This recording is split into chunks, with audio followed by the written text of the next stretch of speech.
Greetings, friends, fellow citizens, fellow patriots, and welcome to this week's edition of the We the People Convention weekly news and opinion podcast. My name is Tom Zawistowski, and I'm the host of this podcast, and I'm also the president of the We the People Convention organization.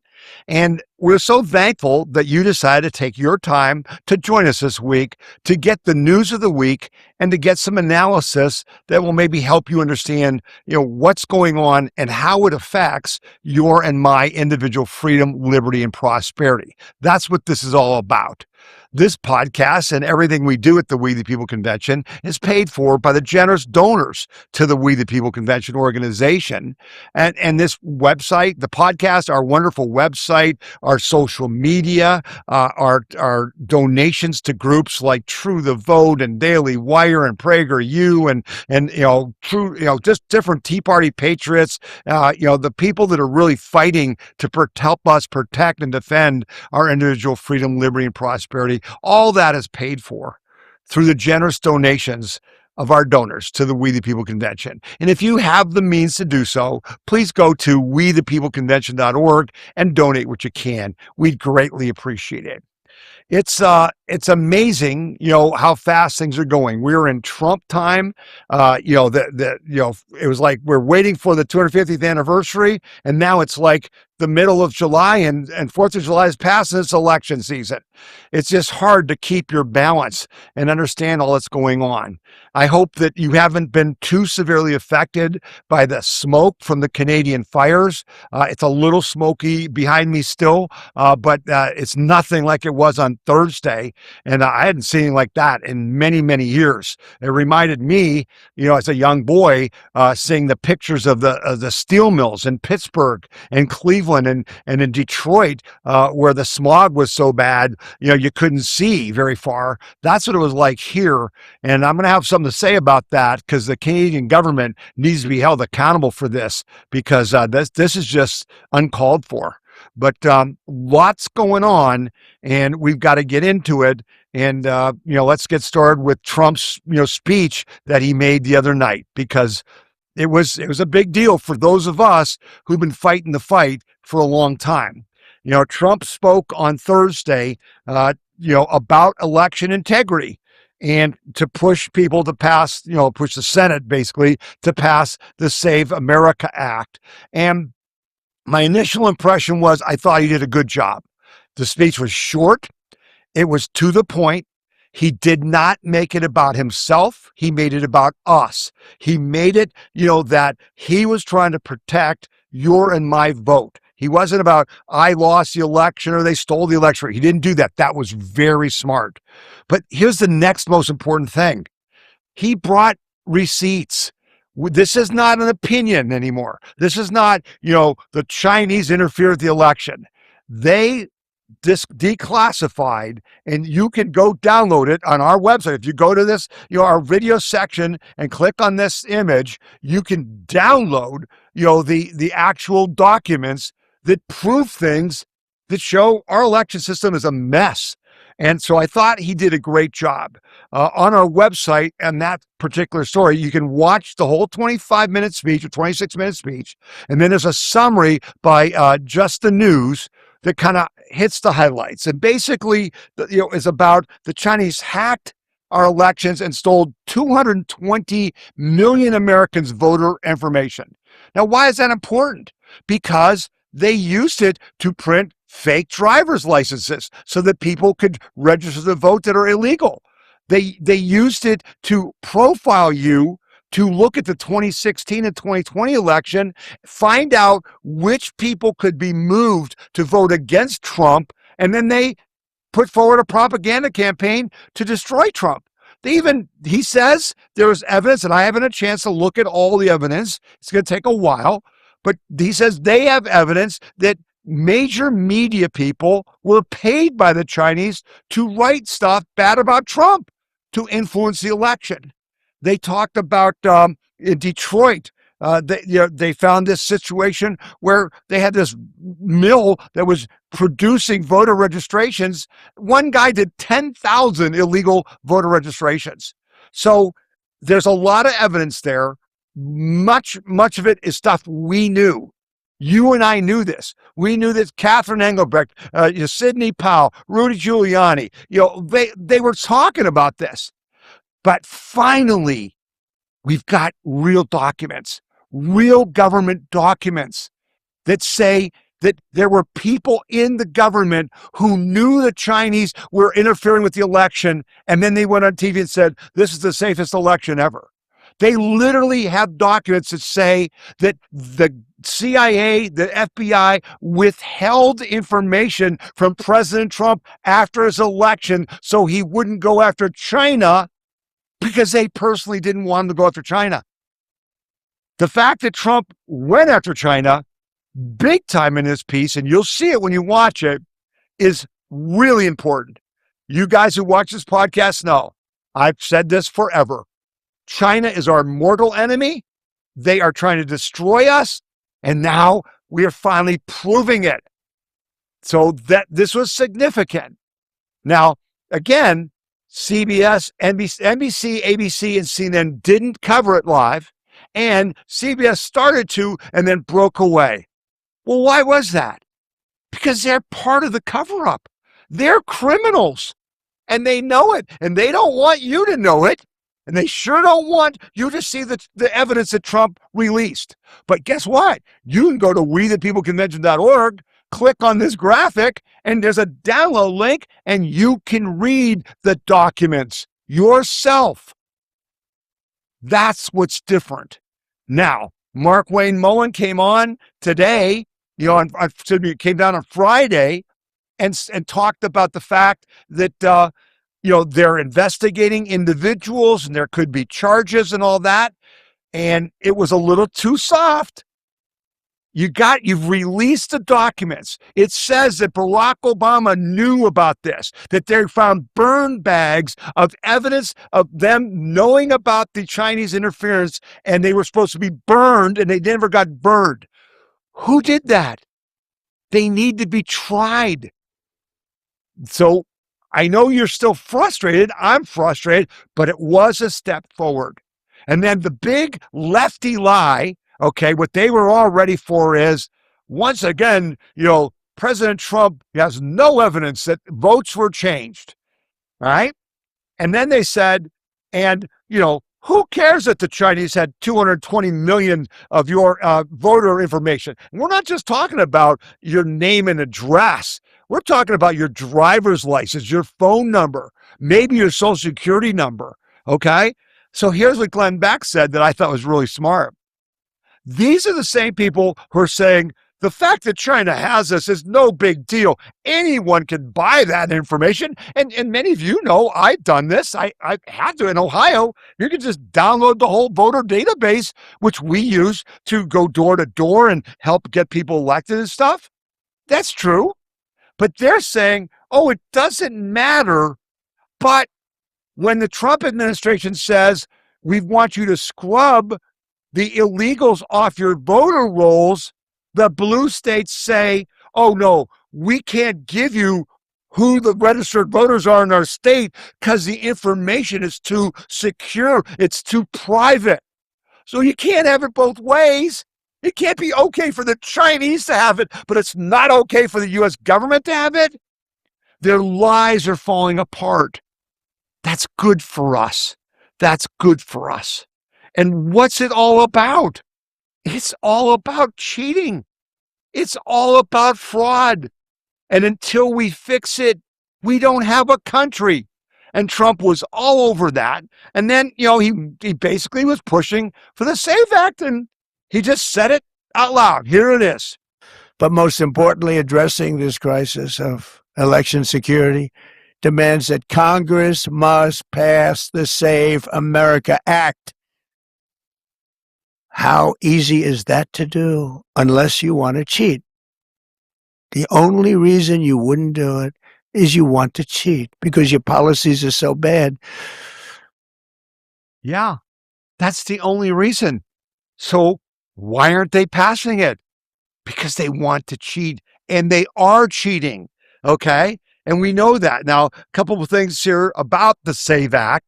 House Budget Panel advances blueprint for filibuster-proof defense and voter ID funding bill. So this is the way they're trying to do it. They're trying to package it so that you got to pass the SAVE Act with some other things. The House Budget Committee on Thursday advanced Republicans' budget blueprint with instructions for crafting a filibuster-proof bill focused on defense funding, farm aid, and voter ID requirements. However, the measures do not yet have enough support to clear a vote of the full chamber of GOP leaders that they want to hold next week, so they're working on it, okay? There are plenty of places where we can find fraud and ways to pay for this, meaning several Republicans are opposed to the budget resolution because it would allow up to $95 billion in new spending to pay states to clean their voter rolls.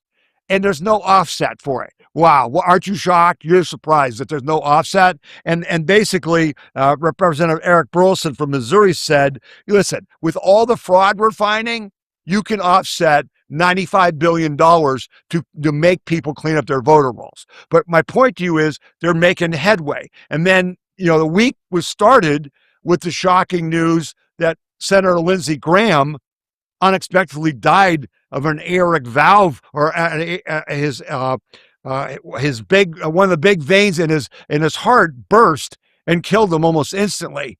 And so his sister was sworn in. South Carolina governor appoints Graham's sister to fill his Senate seat. And this is important because Lindsey Graham was kind of like Trump's guy in the Senate to move the Save America Act forward.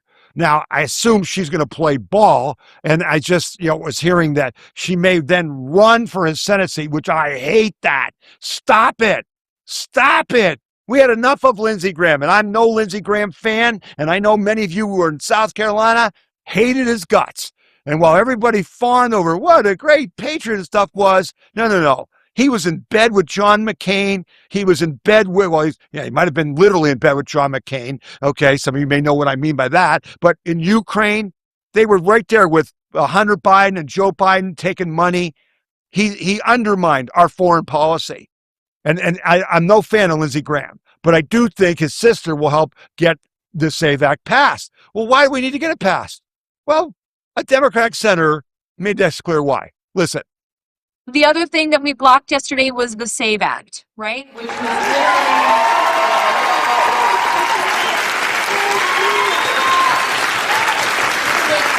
literally allow this administration to rig our democracy so that it would be hard for any Democrat in any state to win any election. Yeah. It would be hard for any Democrat in any state to win an election if you've got to provide proof of citizenship to register, and you have to show a photo ID to prove you are who you are when you vote. Why would that affect Democrats more than Republicans? Because you're cheating. She just admitting that we couldn't win, a Democrat couldn't win any election in any state. What does that tell you about the amount of cheating that they're doing? What does it tell you about how important it is that Trump is finally going at this? And so then Mark Wayne Mullen, and I'll get his press conference up today, is saying, we're going to lock it down. We know where the vulnerabilities are in the voting machines, and we're going to force every state to patch them. We're going to withhold funds for voting machines and for voter operations from states that don't clean up their voter rolls. It's going to be a full court press because Trump knows if we let them cheat, they'll steal the election. And this is a sincere effort. Now, again, we need people to go to prison, but I just want you to take heart that this was a step forward.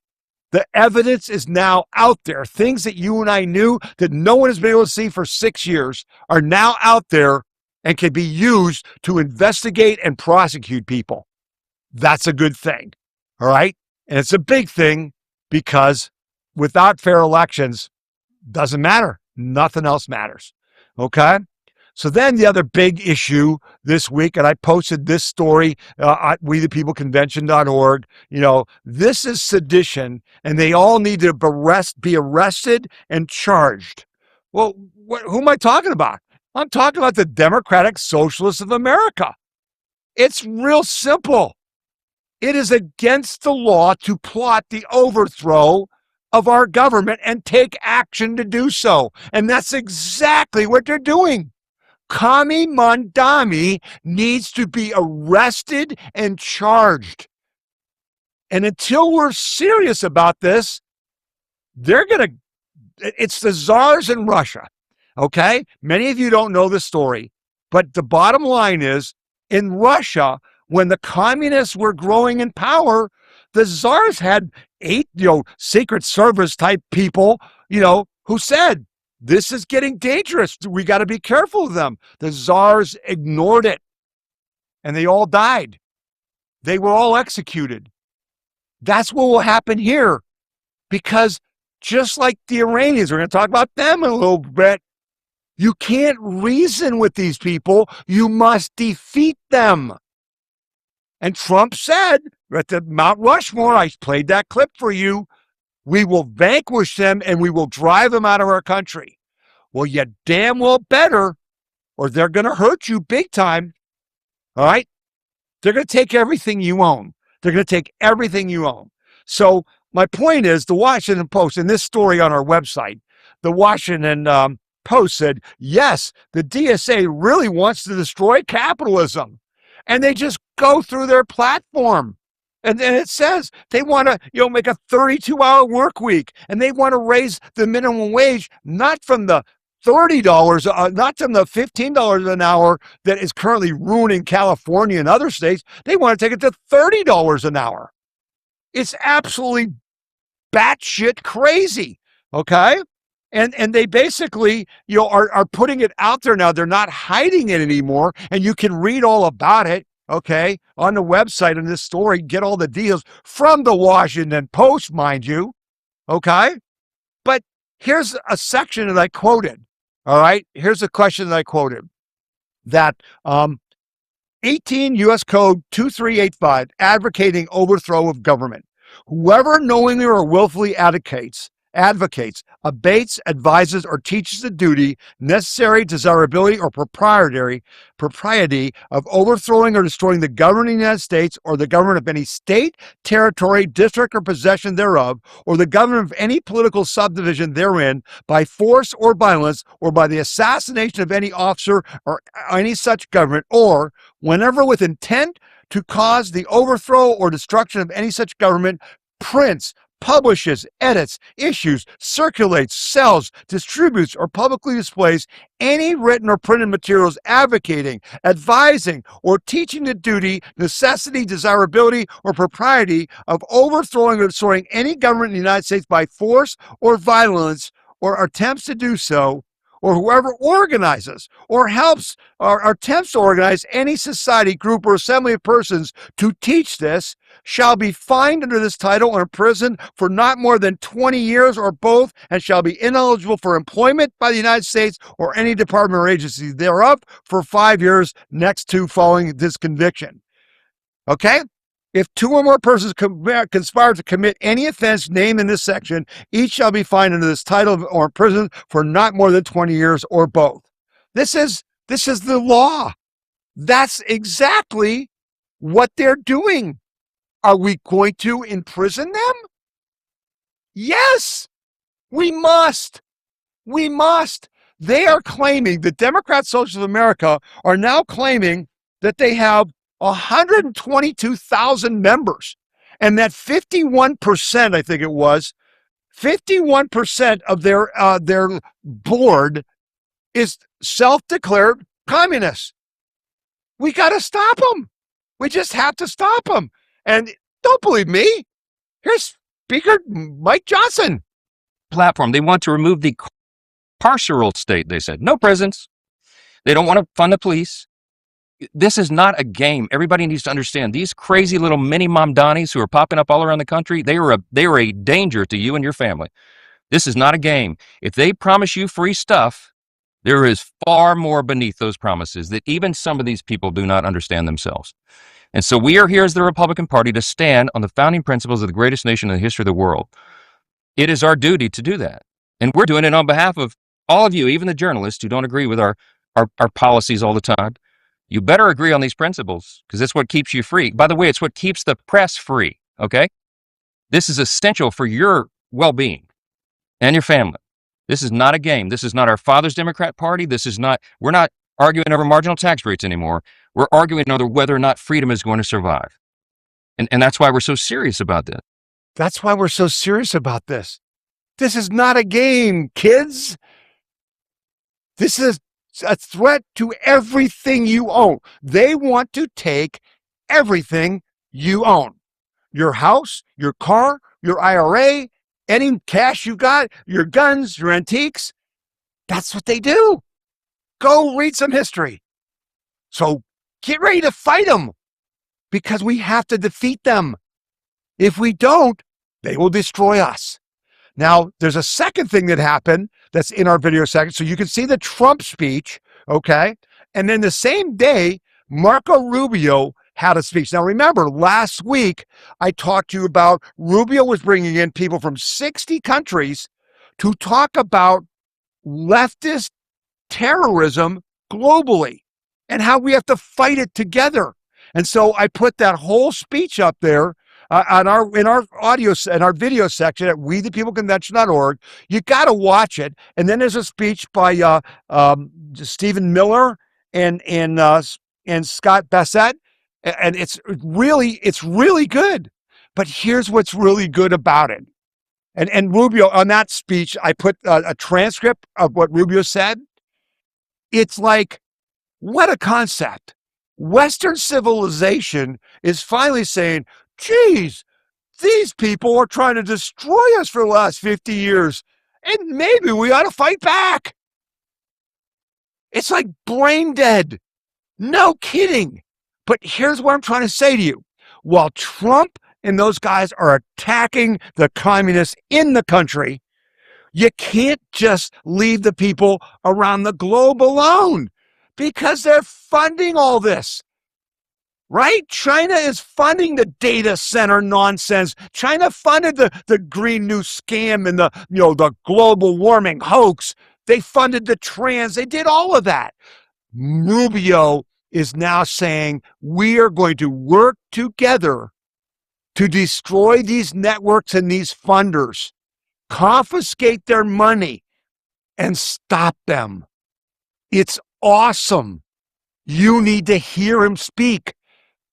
Take time, and it's not very long. I think he's like 18 minutes. Go listen to what he has to say or read that transcript because this is what we need. This is what full-fledged war looks like. And it's great to see it. It's great to see it. Okay? So, lots happening, but the fight is there. I told you. I've said this to you, and I know you're sick of me saying it, but I just got to say it one more time. This is like World War II. We had to join with the communists to beat the Nazis. But once we beat the Nazis, Patton knew the real enemy was the communists. Well, we've got to beat the communists here in the United States and globally, and then the real enemy is the Islamists, okay? And we got to go after them. We're kind of doing both at the same time, which is harder to do, but that's the fight. And when we win those fights, the world will be the best it's ever been, and freedom and liberty will be not just here, but all over the globe. That's what we're fighting for. Okay? All right. I'm going to dive into the wildfire smoke thing here for a little bit. Wildfire smoke prompts air quality warnings across northern U.S. From Minnesota to New York, people are urged to stay inside amid hazardous conditions, okay? So I don't know how many of you watching this are in, the Midwest and the Northeast, but it's been serious stuff, and it's seriously a threat to your health, right? This is no joke. This is a big deal. Detroit, Minneapolis, and Chicago had the worst air quality in the world on July 16th due to heavy smoke caused by hundreds of wildfires in the United States and Canada. Yeah, 8 wildfires in the United States, 200 are in Canada. That's bull crap. Okay. The intense inferno prompted evacuation and health alerts for people living in both countries as fire crews worked around the clock to contain the flames. Not enough fire crews, not serious enough. Both conditions could get worse. At least 858, I was wrong. At least 858 active fires raged across Canada on Thursday, with 110 considered out of control, according to Canadian Wildland Fire Information System. The provinces with the most out of control fires included Manitoba, Saskatchewan, and Ontario, according to Canadian fire officials. Ontario's Minister of Emergency Preparedness, Jill Dunlop, requested the Canadian government. Now get this. This has been going on for weeks. And this is on the 17th, Friday. The Canadian government said that they should prepare to deploy federal resources and Canadian Armed Forces troops to help with evacuations and putting out the fires. They should prepare? Where the hell were they? What do you mean prepare? Oh my gosh, it's disgusting. So it's this is the story, okay? And then there's the idiotic response to it. So I put out a thing about, Canada needs to be held accountable. And I said, where are our Ohio representatives? Where is President Trump? You are making people sick, okay? You are literally making people sick. And we're not doing anything about it. So then I found a story that Michigan Congress members demand that Canada do more after wildfire smoke drifts into the U.S. A letter from the U.S. Representative Jack Bergman, John James, Lisa McClain, and John Molinar sent to the Canadian government Wednesday demanding that they account for these fires. Members of Congress want to make it clear to Canada that patience has run out, and they're demanding immediate action to protect communities on both sides of the border. Here's what they said, quote, "We were told last year that this would be treated with urgency. It was not. We were told the causes, chronic underinvestment in forest thinning, stupid environmental wacko garbage that burned down Los Angeles, right? Fuel reduction, and prescribed burns, along with inadequate enforcement against reduction and arson, were being addressed. They were not, or not adequately enough to matter to the people we represent. Provincial leaders have offered excuses instead of results, and in some cases have openly dismissed the health of American citizens as an inconvenience to their own summer. That attitude is unacceptable from a neighbor and an ally." Okay? That's the letter that they wrote. So I sent out, a email on Friday saying, why are none of Ohio's elected officials holding Canada responsible for damages being done to Ohio from forest fire smoke being caused by their mismanagement, their negligence? I want them to pay. Okay? Cedar Point, here's a picture of Cedar Point, the amusement park just west of Cleveland, had to close because of the smoke when they have a season that's only like 3 months long in Northeast Ohio, and they had to shut down. That cost them who knows how much money, maybe millions of dollars. Who's going to pay for that? Mike DeWine? Not a word. Okay? John Husted? Not a word. Oh, but then when I sent this out, to Bernie Moreno's credit, he had a bill demanding that they pay for the damages. And then President Trump finally put something on and said, we're going to hold Canada accountable. You're putting tariffs on them for all kinds of stuff, and you're letting them poison 100 million Americans. No, enough. You should be outraged. What is the purpose of government? The purpose is to protect you. That's their purpose. That's their job. And you heard nothing. Every mayor, every health department in every city affected should be screaming bloody murder. I said, why isn't DeWine writing President Trump and Secretary of State of Rubio demanding that they force Canada to act? Why aren't Marino and Houston demanding that the U.S. send firefighters to assist in putting out the fires and then charge Canada for those services? I'll tell you why. Isn't it interesting? And I don't know about you guys, but isn't it interesting that you're not seeing any videos of the fires in Canada on the woke news channels? I haven't seen any. Now, on social media, you'll see some, but on the mainstream, there's no coverage of this. There's no investigation into how did it start? Why did this happen? Nothing. You know why? Canada hates Trump. And so they give them a pass even if they are poisoning the air for millions of Americans. That's the reality. If these fires were in the United States, it would be all Trump's fault. But the hypocritical left wants to attack data centers because their pollution, noise, water pollution, okay, while giving a total pass to the gross mismanagement of forests by lefty governments who claim their failed energy policies fight man-made global climate change. These fires right here, they have wiped out any change in climate that through their insane policies against fossil fuels in Canada were wiped out by these fires. Totally wiped out. They're liars and hypocrites, but we can't allow them to get away with it. We can't allow them to hurt our people.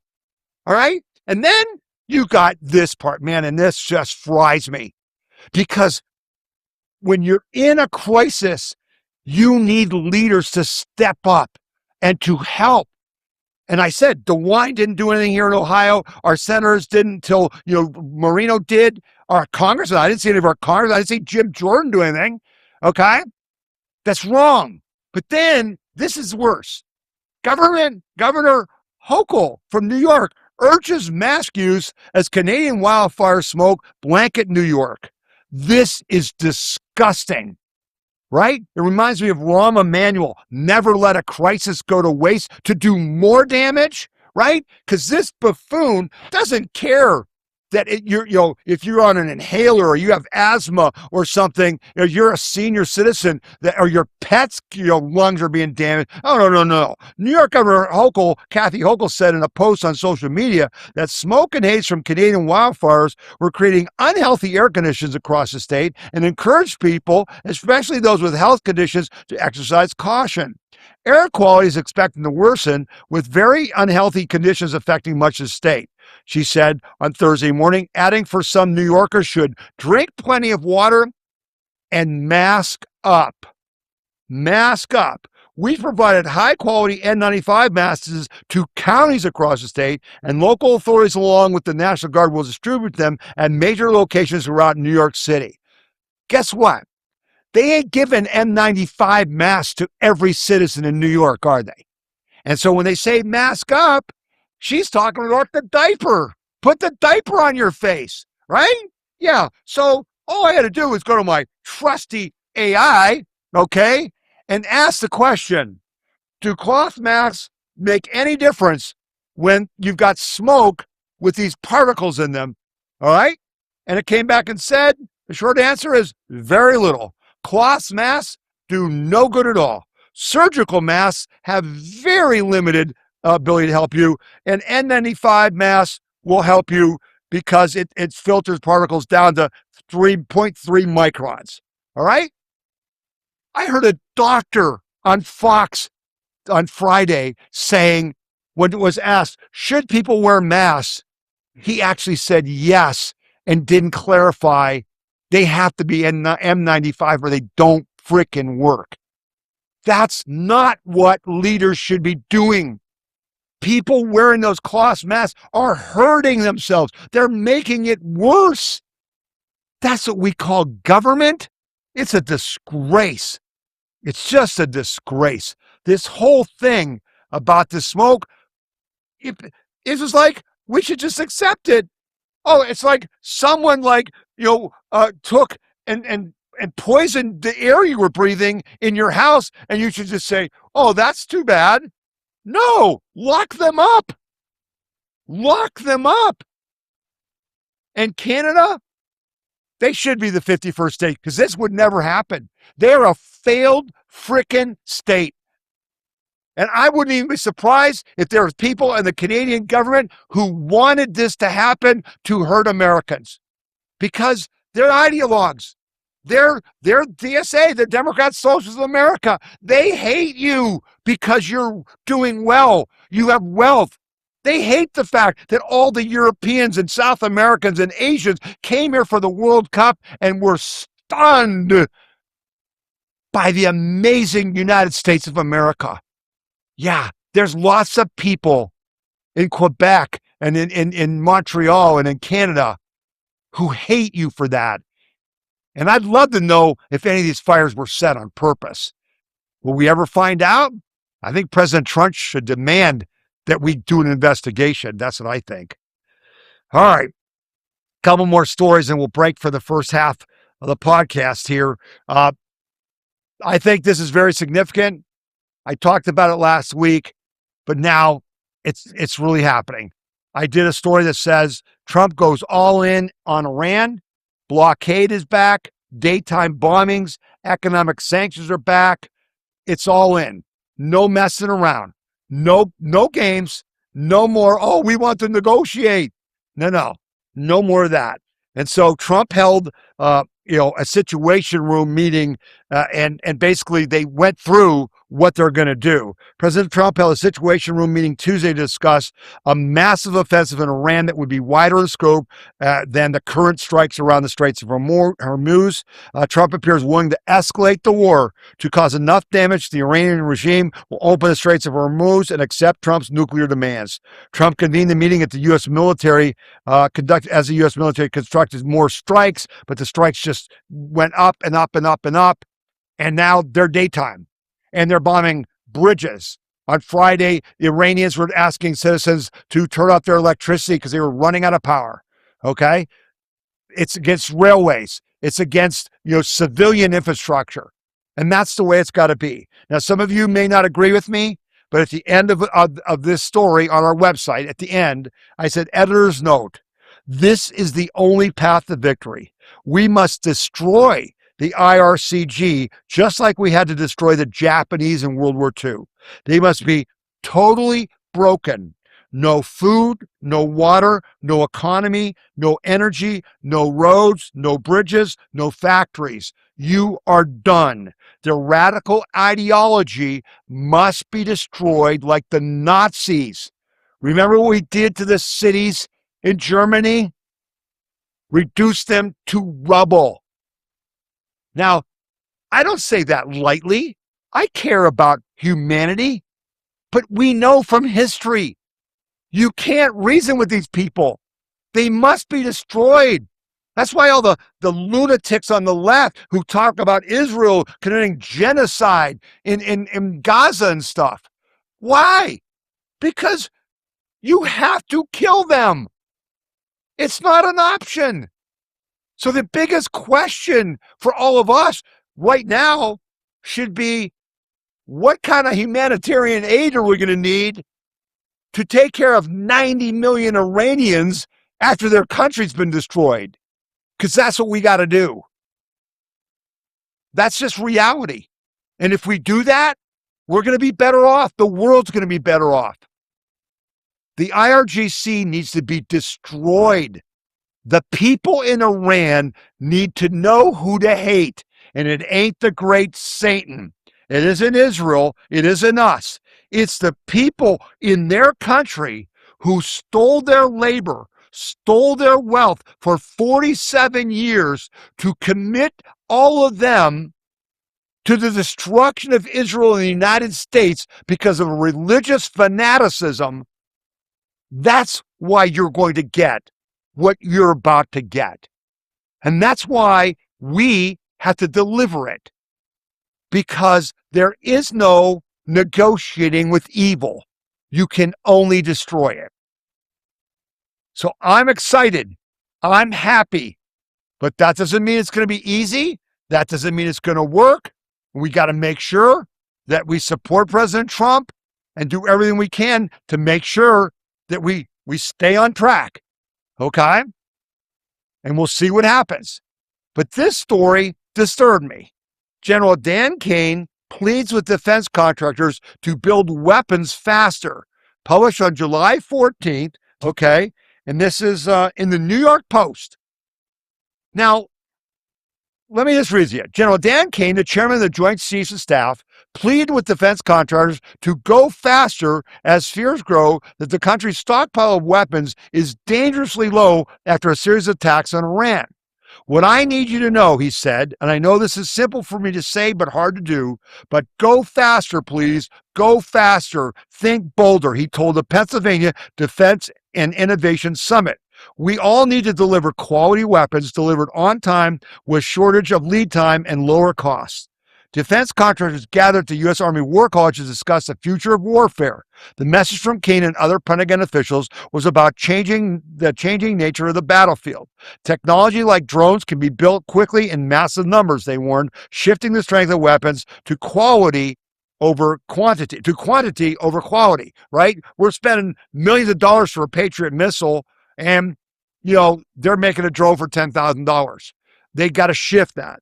Quantity can be built, networked and deployed faster than it could be before. We see this emerging all over the world right now in today's battlefield, Caine said. The new reality of modern warfare, my friends, is competition at a speed and velocity that we haven't planned for, he warned.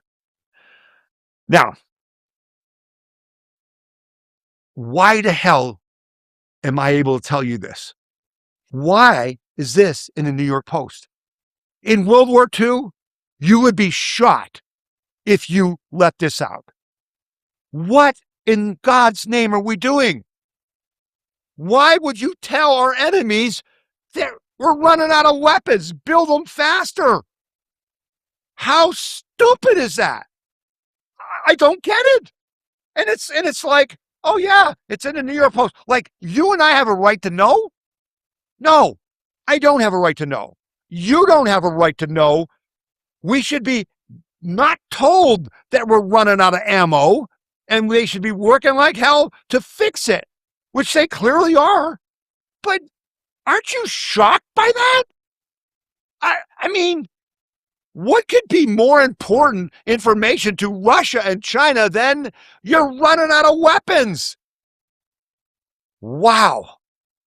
I mean, I'm just a simple, short, fat Polish guy from Erie, Pennsylvania, and don't know much, but I know that you shouldn't be telling that. I know that for sure. And so, yeah, I can tell you because it's already out there. It's not like they're watching our podcast to find out. But, you just don't understand. I don't understand. Anyway, let's end on the first half on a higher note, because while this is going on in Iran, and we got to get the Straits of Hormuz open, we got to get oil flowing. I told you about Trump is concerned about a global depression if we don't get oil flowing, okay? And I've got some good stories on that in the second half of the podcast. But one of the things that's happening is they're building these pipelines in the Middle East to bypass the Straits of Hormuz. And if you're watching the podcast, you can see this video or this image, and you're seeing various lines on the map where they're not even just going across the Straits behind the Straits of Hormuz, but they're actually doing pipelines from Iraq to Lebanon and Israel and to the Red Sea from Qatar and Saudi Arabia. And this is the answer. And I want you to know, I want to do this story because I want you to know how powerful this is. Oil producers in the Persian Gulf are making plans to bypass the Straits of Hormuz with new pipelines and new port after Iran has repeatedly attacked ships and blockaded traffic. The idea is to minimize Tehran's leverage on the waterway that once saw 20% of the world's oil pass through it as the war stretches into its fifth month. Iran has already insisted that it will impose tolls on the strait, which could cost tens of billions of dollars. In some cases, it is extracting millions of dollars of protection money per oil tanker to some who are willing to pay it. They shouldn't do that. Two such progress are already underway in the United Arab Emirates and Iraq, with Saudi Arabia eyeing its own and Dubai also seeking to establish a new port to further reduce dependence on the strait. There should be enough pipeline capacity to get this, to divert up to 45% of the pre-war Persian Gulf oil exports by the end of next year. By the end of 2027, Goldman Sachs analyst Alexandra Paulus told investors on Monday. Given that pipeline projects can move quickly in the Middle East, why? It's sand. You can dig pipe fast when you're going through deserts, and you can bury it deep to keep it from being hit by, it won't be hit by drones, that's for sure, okay? And so it's easy. The bank estimates that output bypassing the straits could reach 7.3 million barrels by the end of 2028, making 60% of the Gulf's oil strait-proof. The UAE much-touted West-East pipeline project is about 50% complete, with the Crown Prince ordering its completion by 2027. Once completed, the 252-mile pipeline will run parallel to the Fallujah pipeline and double the country's overland capacity to 3.6 million barrels a day. Okay? So it's just a matter of time. It's just a matter of time when the Iranians won't have any leverage at all. None. And so we're going to win. It's just how quickly and at what cost. We're going to find out. We're going to find out. But it's just really good for you to know that there are these kind of efforts being made with our allies, not just by, we're not paying for those pipelines. We're not paying for that. But we're going to benefit from that. And that's why we're doing what we're doing. Okay? All right. So we had a little bit shorter, first half of the podcast, and we're going to take a little break, and then we'll come back. After these messages. You've been listening to the We the People Convention weekly news and opinion podcast. My name is Tom Zawistowski, and we'll be back in a couple of minutes. The We the People Convention news and opinion radio program is paid for by donors like you. You can donate to the We the People Convention and support our cause by going to wethepeopleconvention.org or by sending your check in any amount to We the People Convention, P.O. Box 6211, Akron, Ohio 44312.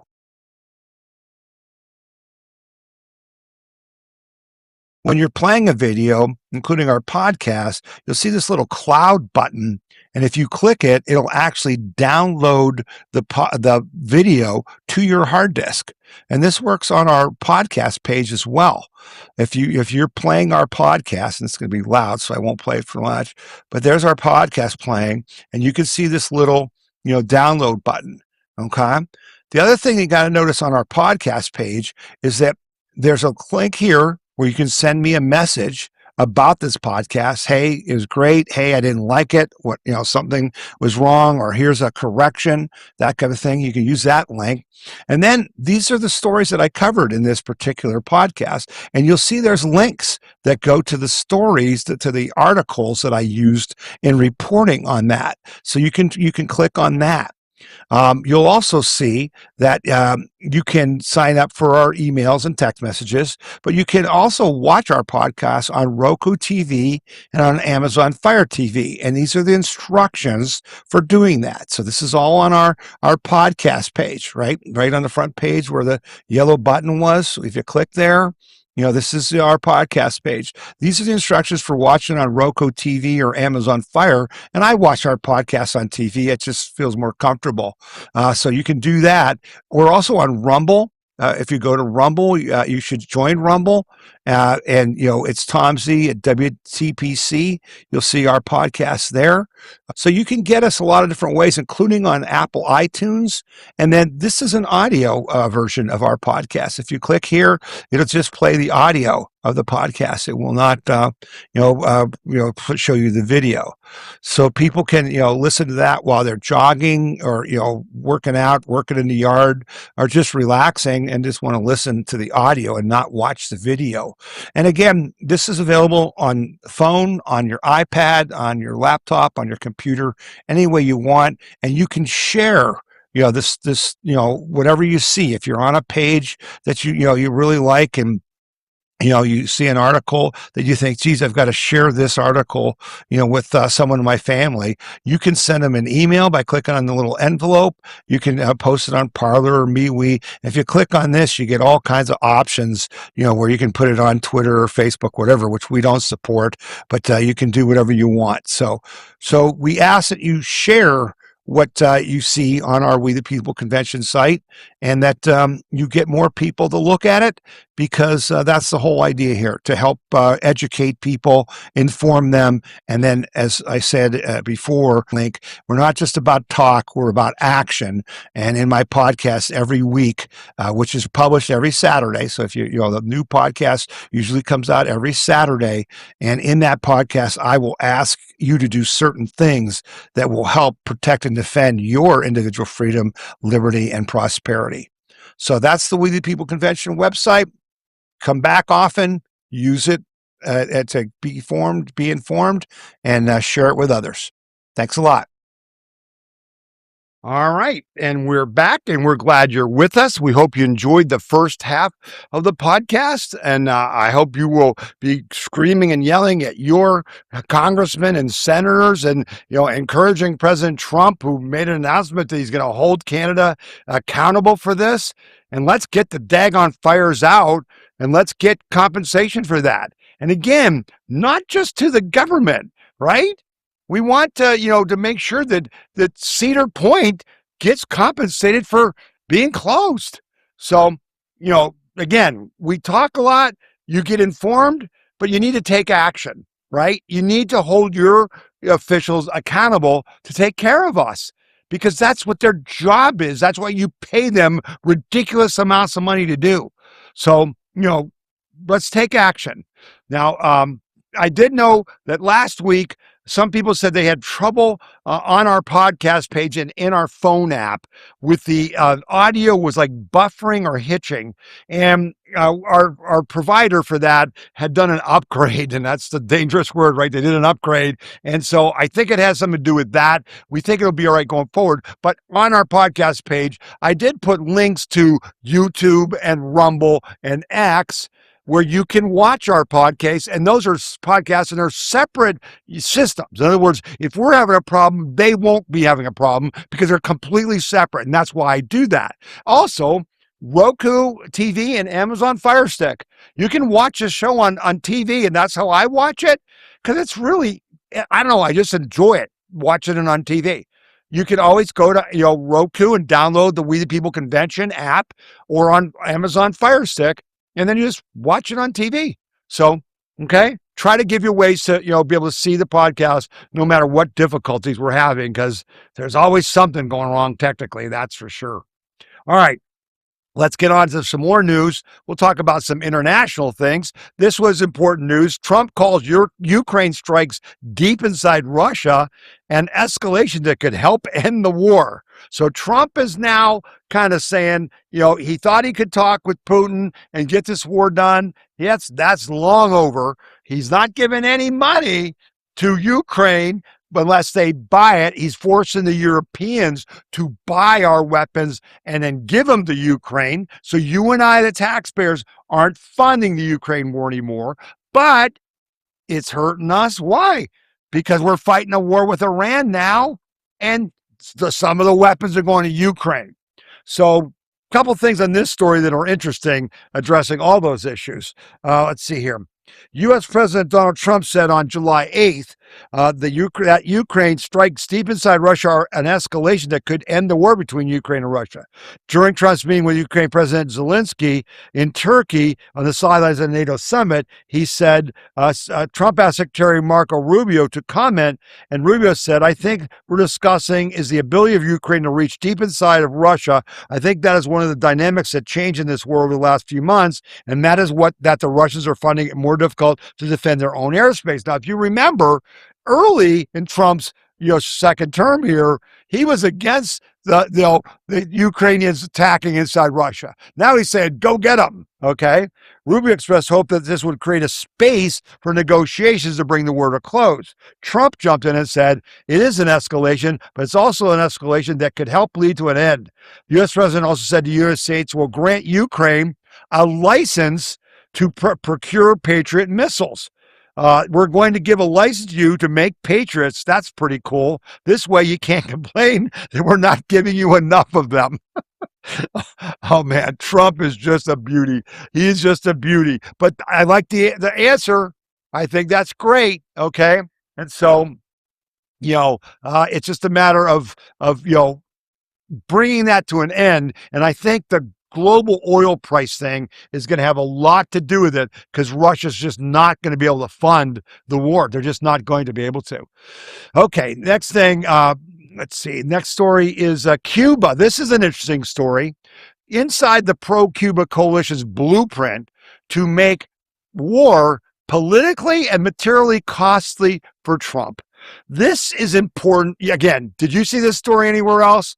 Okay, a network of U.S.-based activist groups isn't just voicing opposition to a hypothetical war with Cuba. It's pre-building the machinery to plant protesters outside of ICE offices, military bases, recruitment centers, and federal buildings within 24 hours of any U.S. military action or on a coordinated national timeline. Did you see that story? This is what I've been telling you guys all along about everything. Back in the Vietnam War protests, right? Back then, they had the Students for Democratic Society were funded by the Soviets. It was all theater, and here you go again. It's pre-planned. In the United States, these people are getting ready to try to interfere, to convince you that we shouldn't throw the Cubans, we shouldn't throw the commies out of Cuba. Now think about that. Do you know that there's a story out that says Iran has like hundreds of drones in Cuba so they could attack the United States? Do you know that? Do you know that China has a massive spy station on the island of Cuba intercepting our electronic communications? And guess where CENTCOM is? Oh, CENTCOM, which runs our whole war effort? Yeah, they're in Florida. How close is Cuba? We got to get them the hell out of Cuba. And this campaign is going to be like the data center campaign, right? Oh, stop those data centers. They're going to kill you. All paid for by China. They're going to say, oh, it's wrong for you to overthrow Cuba. They loved Castro. They're so happy. They're living in squalor. It's all a lie. So let me just read you some of the story. Organizations tied to Cuba have openly built a rapid response protest apparatus attached to a possible U.S.-Cuban military conflict. At the same moment, the U.S. government is formally treating that coalition's Cuban state partner as a hostile influence operation. The National Network on Cuba, NNOC, has been distributing a document since at least June 2026, at least, that's like last month, urging organizers across the U.S. to prepare to protest in front of immigration and customs enforcement offices, military bases, recruitment centers, etc. The document, first reported by ADN Cuba's Gillette Martinez Frageles, provides a coordinated strategy for activists to organize protests within 24 hours should the U.S. military attack Cuba. Just the News was unable to verify the authenticity of the document. However, it describes it, it as a digital media outlet, this Cuban group, and basically says it's legit. The goal is to make it politically and materially costly for the U.S. government to wage war on Cuba. To support of the organization to coordinate nationwide actions within 24 hours. Right? This is like a military operation with equipment. You got to get a text message saying, it's go time. Let's go. Arrest them all. I don't want to see any protesters. I want to see them in prison before they ever protest. I want the money stopped. I want the leaders put in jail. And there's something to be said about that. The ADM pointed out Cuban-friendly organizations attach themselves to other progressive campaigns as well, including the No Kings protest, where we're listed in the Seattle Cuba Friendship Committee 2026 activity calendar. The Friendship Committee is part of more than 60 groups connected to this Cuban promoting group. The coalition, in turn, according to ADN Cuba, has documented ties to the Cuban Institute of Friendship, a Cuban state body that was sanctioned by the U.S. in June. Earlier in March, ICAP, that's Cuban Institute of Friendship, expressed solidarity with Iran and condemned the United States and Israel's attacks on that country. Secretary Rubio announced he had terminated the legal status of 3 Cuban nationals, including a longtime ICAP operative, and then they deported them. I mean, this is what I'm trying to tell you. None of this is an accident. Where are they getting the money for this? Does the Tea Party ever have the money to pre-plan stuff like this? It costs billions of dollars. And that's why Marco Rubio's thing is so important, where they're basically, he's fighting it internationally. But wow, I'm just concerned, that this stuff goes on and it's not stopped in its infancy. Why did they even get a chance to start doing this? Stop them now. Oh boy. Okay. I said I would have some more news about the oil situation. And so the good news is United States retains spot as world's top oil producer.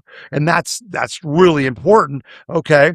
The United States has the largest crude oil producer in the world in 2025, outputting a record high 13.6 million barrels of oil a day. Now, a barrel is 55 gallons. 13.6 million barrels per day is 55 times 13. I can't even do that math. What amount of oil is that? And according to the July statement from the Energy Information Administration, U.S. output was far ahead of second place Russia, which produced 9.9 million barrels, and Saudi Arabia, which produced 9.6, and Canada was the fourth spot at 5. The difference in oil output between the United States and the other top producers widened last year, with Russia's supplies mostly remaining unchanged year to year. The 13.6 million barrel per day output breaks the previous year's record and global production record of 13.2 million set in 2024. The EIA attributed the consistently high oil production in the United States to continued gains in drilling productivity and operational efficiency across key shale basins, which allow operators to extract more oil per well. Powered by shale development, the United States has become not only the top crude oil producer, but the largest producer of crude oil ever. And we're not close to running out. So don't think when they said, you can't, oil is a dead end. It's not at all. There's 100 years of oil available, and we're not going to need it 100 years from now, okay, because of nuclear fission, and all that kind of stuff, all right? In addition to record high production last year, exports have been climbing because of the war in Iran and the Strait, being pinched. So then people started getting more oil from the United States. So we made even more money. So that's good news. And then this is something I don't want you to forget about because it's important. Venezuela opens oil industry to private investment as production nearly doubles. Think about that. So Venezuela was the most prosperous country in South America. Living in Venezuela was like living in America. And then the commies took over and Maduro took over. And they privatized like I said at the beginning of the DSA, when Mike Johnson said, this is no game, kids. What did they do? They privatized all the industry and they took your property. And so what was the biggest industry? Venezuelan oil. They made it a government operation. And you know what happened? It died because they were stealing money. The people operating it were stealing the oil. And Maduro was stealing it to give to the Chinese and the Russians and the Cubans. And the people in Venezuela just suffered so badly. And so what happens? Trump sends in our Navy SEALs and our military, grabs Maduro, changes the government, opens it up to private industry. Guys, that was last year, and their oil productivity has doubled. Caracas, Venezuela. Venezuela has taken another major step away from state-controlled oil model that governed its energy industry for decades, adopting regulations that expand private sector authority across production, refining, marketing, and distribution as American companies reconsider investments once viewed too risky. Acting President Delcia Rodriguez signed the new rules this week, advancing changes to the country's principal oil law and effectively reducing the control of their national oil company. The regulatory shift comes as Venezuela output has risen sharply. The country produced fewer than 600,000 barrels per day. Now, think about that. They have some of the largest oil reserves on planet Earth. We did 13.6 million barrels a day. They were doing 600,000. All right. In May of 2021, despite possessing the world's largest oil reserves. So they have not one of the largest, they have the largest oil reserves. By this past May, production had climbed to nearly 1.2 million barrels per day. The rebound and restructuring follow efforts by the Trump administration to move Venezuela toward a system capable of attracting foreign capital, restoring neglected infrastructure, and increasing production. All to the benefit of not us. Yeah, we're benefiting. The whole world's benefiting because we need oil, right? But the people of Venezuela are benefiting. That's not fascism, it's anti-fascism, Antifa. And that's what we want to do to Cuba. We want to free them because before Castro, Cuba was a happening place in the Mediterranean, not the Mediterranean, in the off of Florida, in the Puerto Rico, Dominican Republic, the whole area there.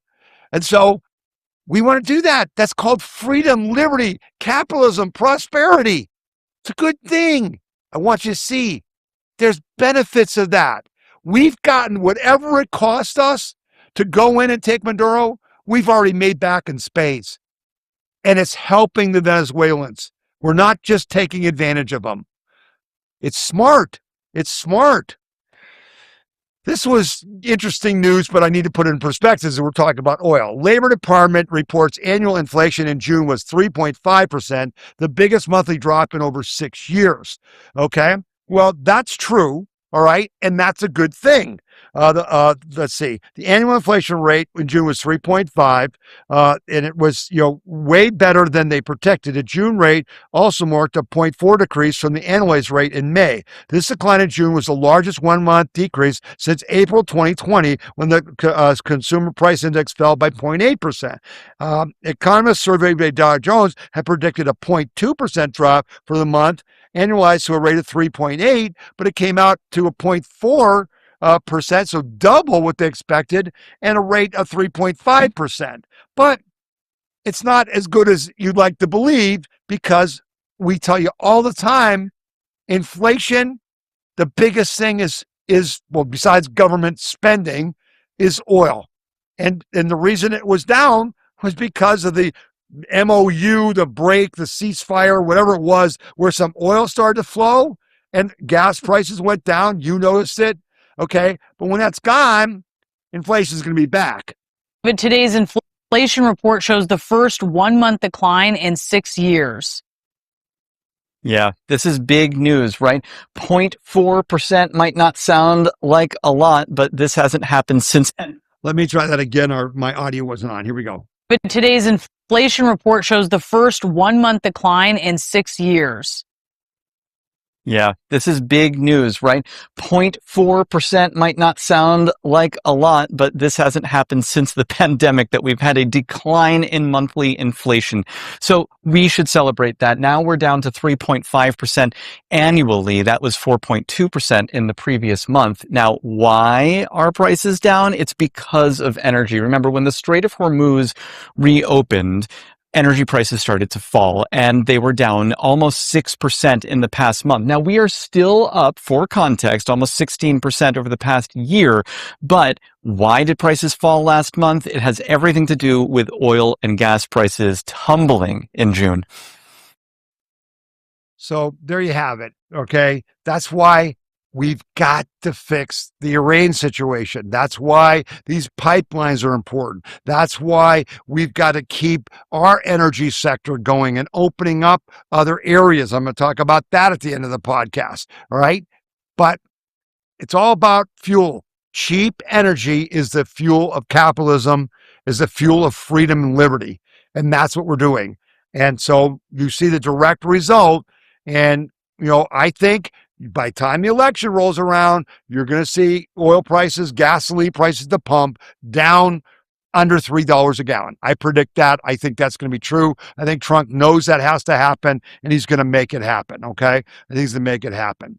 All right, so now let's get into some political news. We've been talking about this convention that Trump wants to have, which is unprecedented. GOP finally matches Trump's nonstop pace as details congeal on the midterm convention. Now remember, nobody ever does this. They have conventions, the political parties have major conventions on presidential years only. Trump is like, nope, we're not doing that.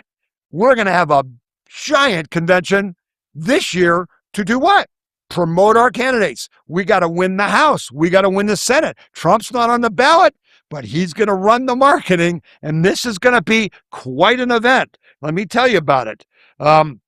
The Republican National Committee going into the weekend released details about its first midterm convention ahead of a November election. It's a sign that President Trump's tenacious and grueling work schedule is finally rubbing off on the GOP and its leaders after years of trying to keep pace. Whether advancing his agenda, holding events, or dominating the news cycle, Trump's pace has been notoriously relentless. For weeks after June 30th post, the broader party apparatus appeared to be playing catch-up, planning in the background while the president kept moving forward. Well, with the RNC announcing the host city of Dallas, Texas, and state parties beginning to circulate VIP ticket packages reaching $20,000, with some California packages hitting $250,000, the party infrastructure appears to be operating at the Trump tempo has since his formal first-term nomination in 2016. The president loves Dallas, and as you know, Texas is a perfect spot to host something that's never has been before. RNC Chairman Joe Grutters told the NBC affiliate in Dallas-Fort Worth, "We're excited about it. We've got 3 consecutive competitive congressional districts in Texas. We have a Senate district we're watching, so it's going to be good for Texas."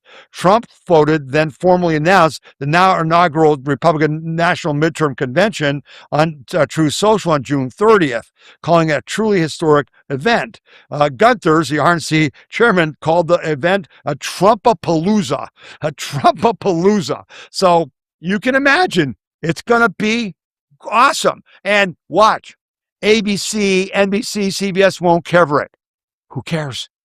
We don't care, because we're going to reach the people we need to reach through Truth Social, through our X, through podcasts, through all kinds of other sources, through One American News, through Newsmax, through America's Voice, all that. Okay, so it's going to be a huge boost because they're not going to have one, but we are. So it's really cool. This also tells you to be optimistic. Speaker Mike Johnson surpasses a record $135 million in fundraising for the 2026 midterms. That's a huge amount of money, folks. House Speaker Mike Johnson continues setting fundraising records as we inch closer to the 2026 midterms. In the first quarter of 26, Johnson raised $34 million, the largest fundraising quarter ever. An additional $19.1 million in the second quarter, bringing the total for this year to just over $53 million. Overall, he's raised $135 million for these midterms. During this cycle, Johnson has distributed more than $80 million to members, campaigns, committees, and state parties. This includes $38 million to the National Republican Congressional Committee, $21 million to incumbents running for re-election, and $3.9 million to challengers. Now, there's a lot less challengers than incumbents. Don't think that number's too far off. Speaker Johnson also gave an average of $100,000 to Republicans in battleground districts from his quarterly $19.1 million haul. So, battleground districts are ones where it's a pretty close race And so he's giving them a little extra money, not just to incumbents, okay? The Washington Examiner also reported that Speaker Johnson has given an average of $150,000 to Republican challengers looking to flip seats this November. This includes races like Indiana's 1st Congressional District, where Republican Barbara Regis in a competitive race against an incumbent Democrat. And I think that's the case here in Ohio in the 9th District, where Derek Marin is working to unseat Marcy Kaptur in a seat we must win if we're going to keep the House. So, hey, we know I complain about money is everything in politics, but for the first time in many, many decades, the Republicans have the advantage because of Donald Trump. And so that should give you reason to feel optimistic, because for once, we're not going to be outspent by a wide margin, okay? This was a story that's not a surprise to you.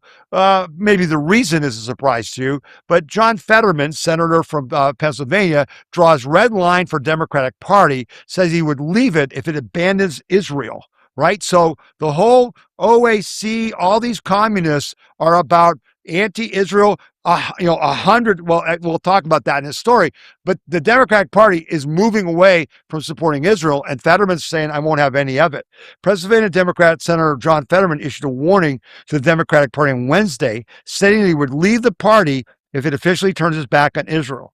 The warning comes the same day that over 100 House Democrats voted against sending more aid to Israel through the amendment containing the proposal, though the amendment failed to pass the wider House because of Republican, opposition.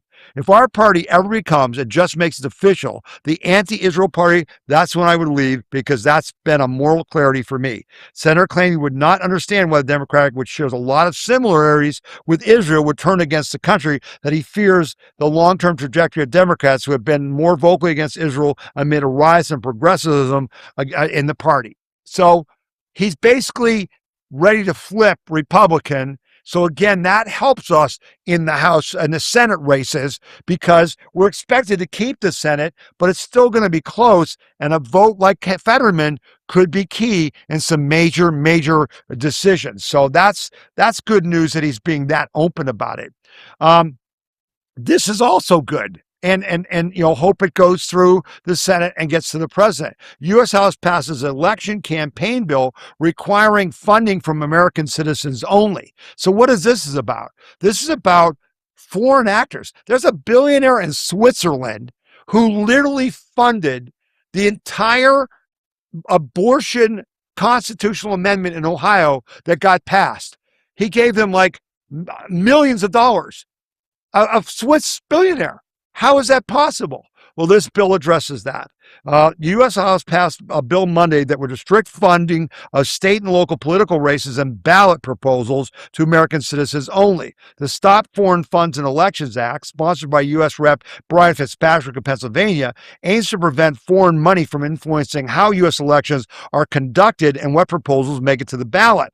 Foreign funds should not be influencing or financing ballot measures, referenda, or recall elections, said Brian Steele, Republican of Wisconsin, who spoke in support of the bill. Current law already prohibits foreign money in federal elections, and this bill broadens that to nonpartisan, common sense prohibition to similar state and local elections. So that's interesting, okay? But it's, you say to yourself, okay, so why is this necessary when we just talked about the Democrat Socialists of America? The Cuba thing is all being funded by overseas. That China has been funding the Sierra Club, has been funding the one billionaire Chinese guy has been funding Code Pink and all their insanity that has disrupted our country. How is that possible? We got to stop all of this. So I'm glad to see this bill, because it really hurt us in Ohio. We just didn't have the money to compete. And so I'm glad that they passed this, but my goodness gracious, we've had outside people, as Trump's press conference, about election interference proved unequivocally. Go to our website, download the documents. The communist Chinese have your voter information, and they were using it to manipulate the election. I'd call that outside interference, even if they're not just writing a check. I posted this story because we've been all over the data center issue and trying to bring clarity to it and trying to help people understand. Our official position as an organization is that we believe that you can build data centers safely that benefit the local community and local citizens, and it's a national security interest that we must win the AI race.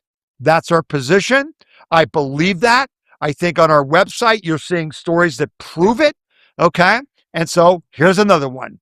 That's a 920,000 square foot data center with a Macy's department store attached to it in downtown Boston.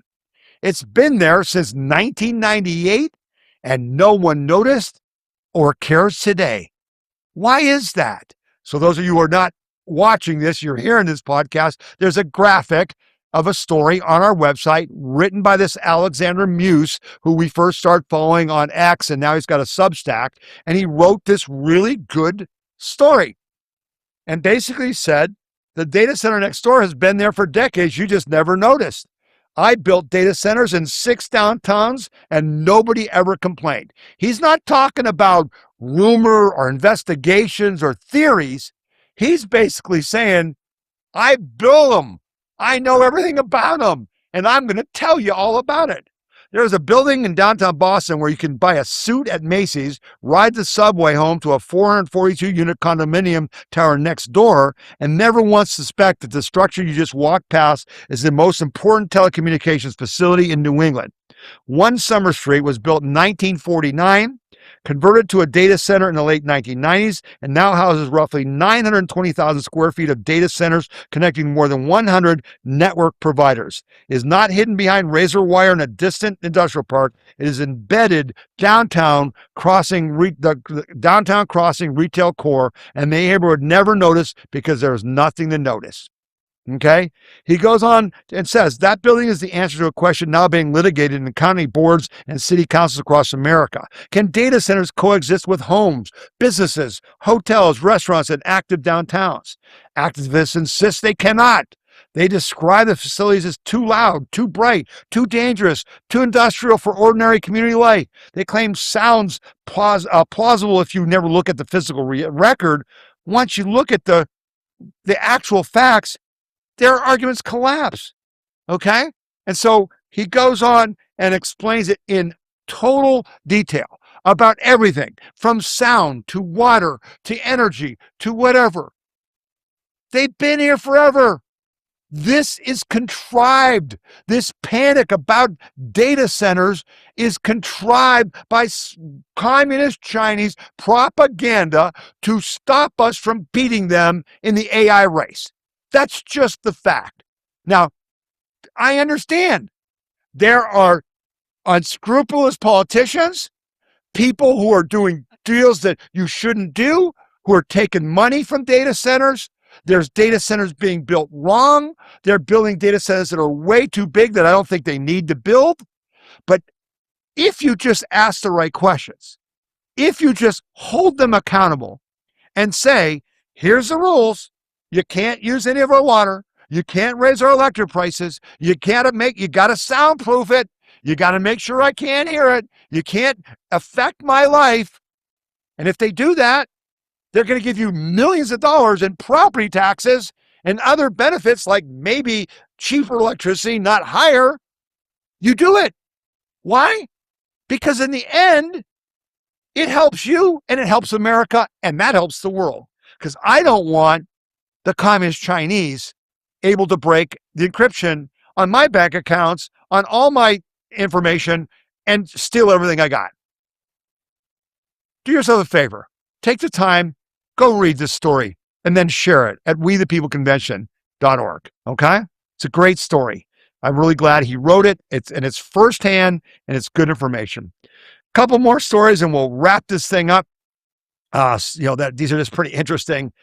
Hollywood, LGBTQ plus representation is worse than you think, according to GLAAD's new report.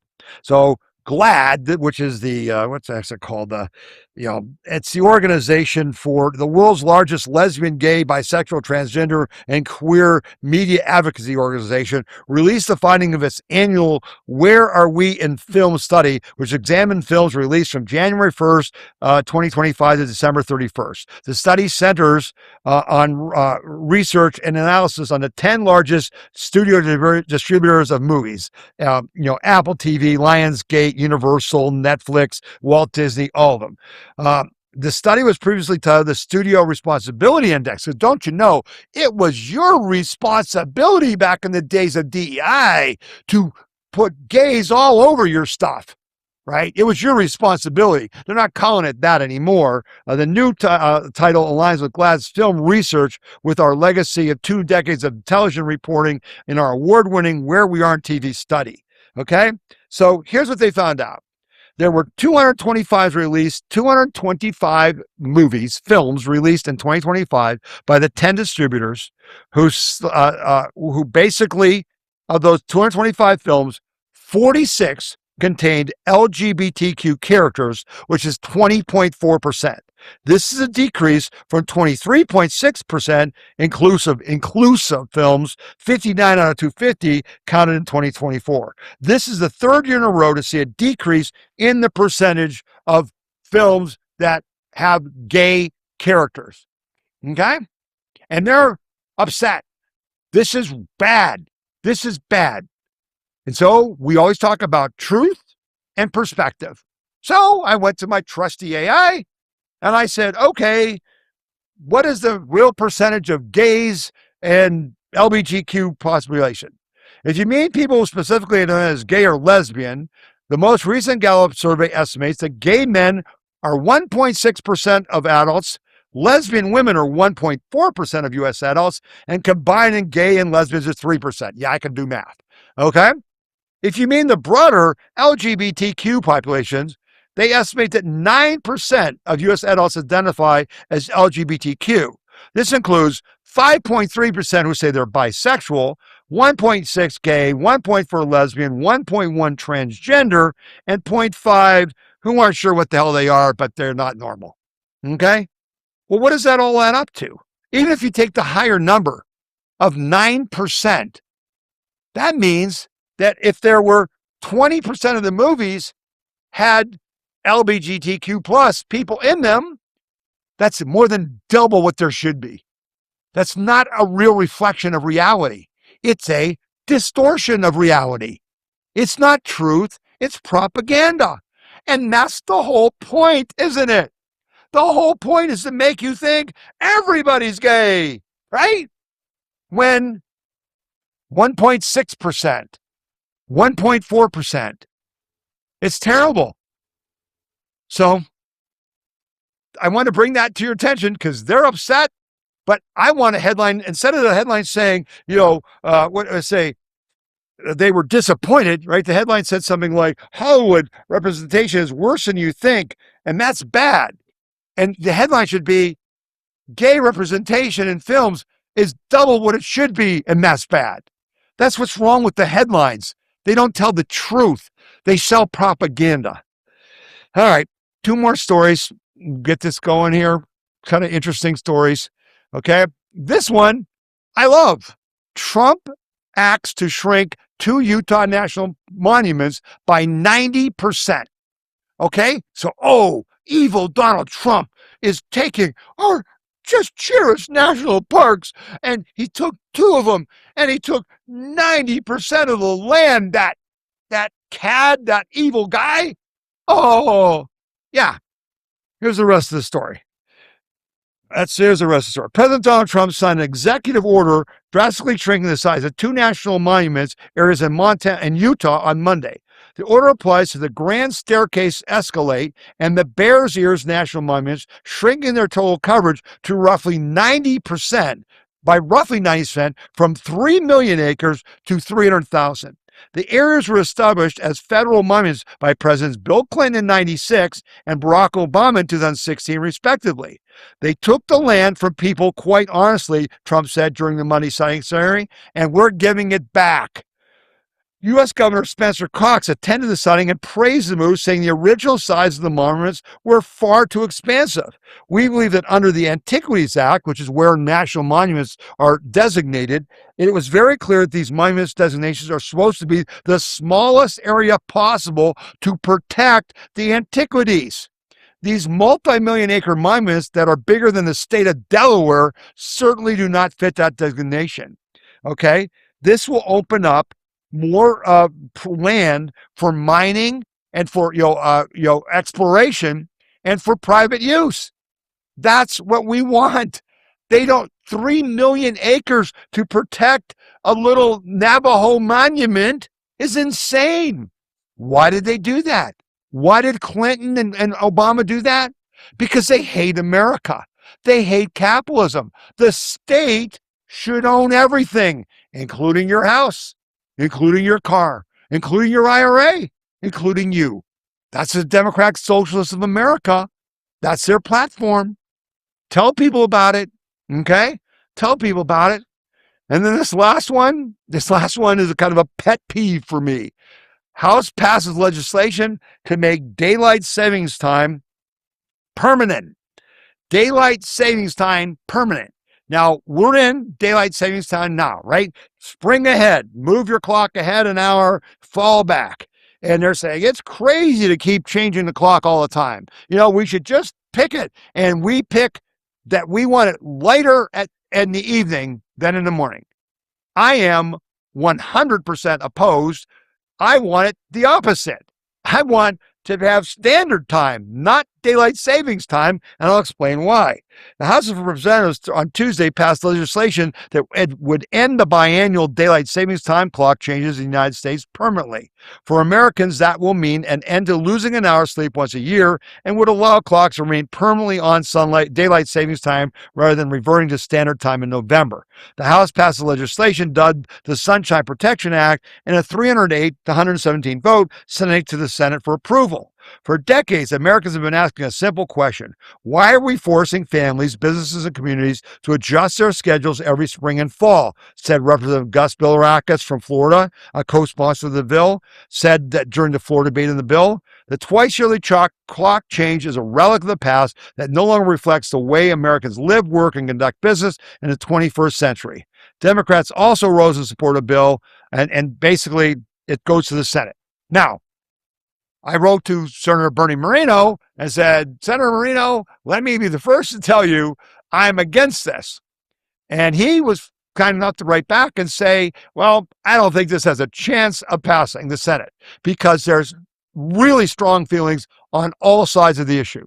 He said, so I just don't think it'll even be voted on. All right. So that's good. But let me explain why, because we live in Akron, Ohio, pretty far north. All right. And it does get dark early in the fall and winter. It does.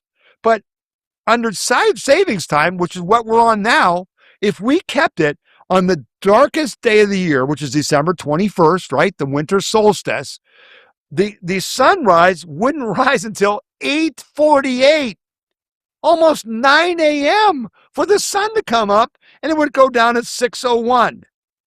Okay? Well, that's no great shakes that it goes down at 6:01. That ain't going to make much difference to anybody. But not coming up till almost 9? That's just not right. If you go to normal time, not daylight savings time, on that date, the sun comes up at 7:48, which is almost 8 o'clock, but it's still 7, right? Something. And it sets at 5:01. Yeah, that's too early, but I'd rather have some sun in the morning than have to wait till 9 o'clock. So let me know how you feel about that, right? You may totally disagree. You may have your own reasons. I don't know. But write to me and tell me, right? Your job this week is to tell people about this podcast. And then, send me your comments. Send me stories. You didn't hear that story anywhere else about the plans to protest us, taking on Cuba and trying to get the commies out of Cuba.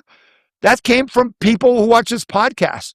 Write to me at info@wethepeopleconvention.org. info@wethepeopleconvention.org. All right. And let me know what you think about any of the stories in this. If we're wrong about something, I need to know. because I need to correct it, because we are not here to tell you anything but the truth.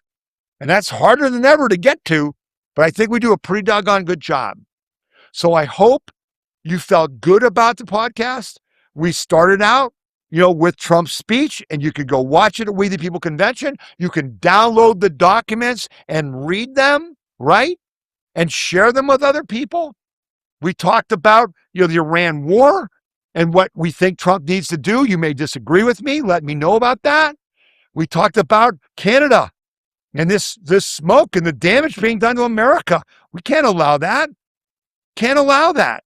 You got to call your congressman and senator and write to President Trump at whitehouse.gov and say, stop this. Get our guys up there and put the damn thing out.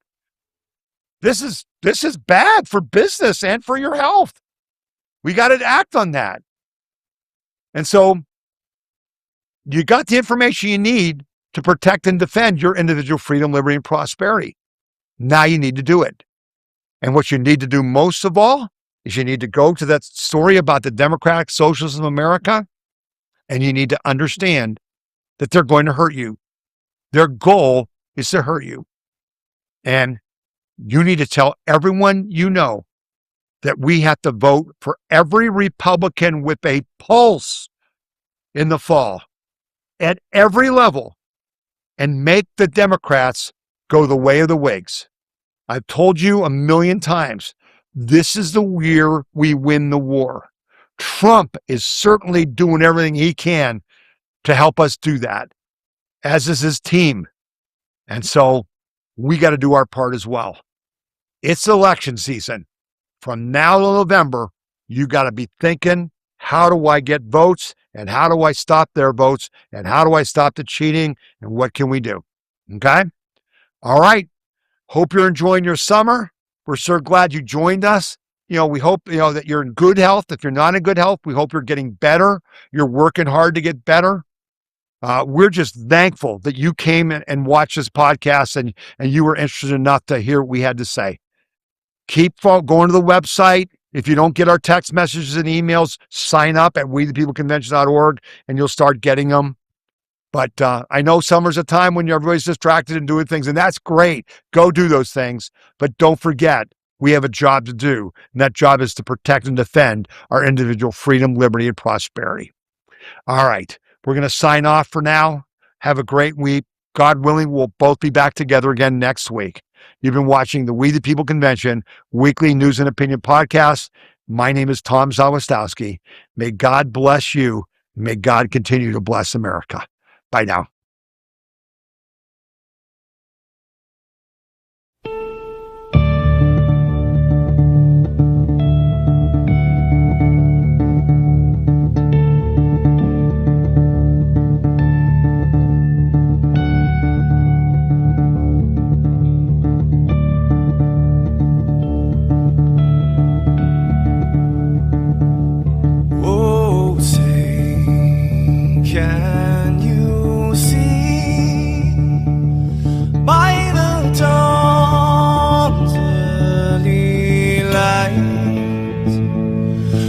So proudly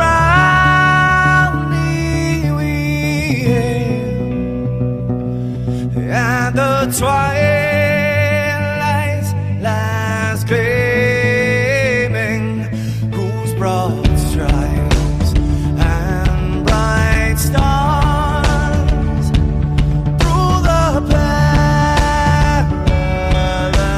fight.